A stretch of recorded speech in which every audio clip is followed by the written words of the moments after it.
God has better plans, like he tells us in Jeremiah 29:11, famous scripture there, that I alone knows the plans I have for you. I know the will I have towards you. And my will is to do you better. My will is to do you good. My will is to bless you. Yeah? And then he's telling us that always consider the will of the Father. Before you make that decision, ask God, is it your will? Is it in your plan for me to do this? Because usually when we go by the will or our personal will, we end up in a state of regret. Is it the will of the Father for you to be at that workplace? Have you ever asked? Is it the will of the Father for you to do that business? Have you ever asked? Is it the will of the Father for you to enter that door? Because I always remind us every day that even prisons have doors. That prison, that door that you see open could be a trap where the enemy wants to strike. Is it the will of the Father for you to be where you are now? Let's go spiritual. Is it the will of the Father for you to be in that ministry, serving in that department you're serving in? The will of the Father could be a prophet, you're the seer. The will of the Father could be a teacher, an orator, or an oracle of God. The will of the Father could be your hands are going to heal. But you're totally in the wrong place. However good it is, but it's the wrong place. Any normal human being would know that it was good for Jesus to what? To ask the cup to be taken away from him.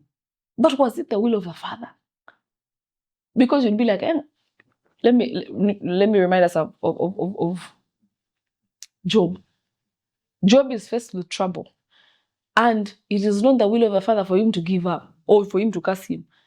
But guess what? The devil came quickly and told him through the wife that curse this God.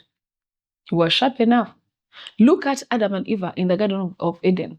God blesses them and tells them, my will is for you to live life, for you to live long, for you to enjoy, for you to have communion with me, for you, everything, yeah? Comes in the devil to divert them from the will of the Father. The will of God was, do not eat this one in particular. This one, no. This one of knowledge, please don't, because you're going to be open to things you never want to see. You're going to be open to a world you don't want to go to. It's a gateway to a life that is going to have misery and suffering. Please don't open that one. That is not for you to enter. The devil comes and says, this guy is sharp. Eh? He knows. Just eat. And they ate. But was it the will of the Father? And you see how it ended. So at the end of the day, not every opportunity is for you. Ask God, is it your will? Not every relationship that glitters is for you. Ask God, Father, this is too juicy, but is it really mine? Or it's leading me to avoid a poppy name? Will it make sense later in life?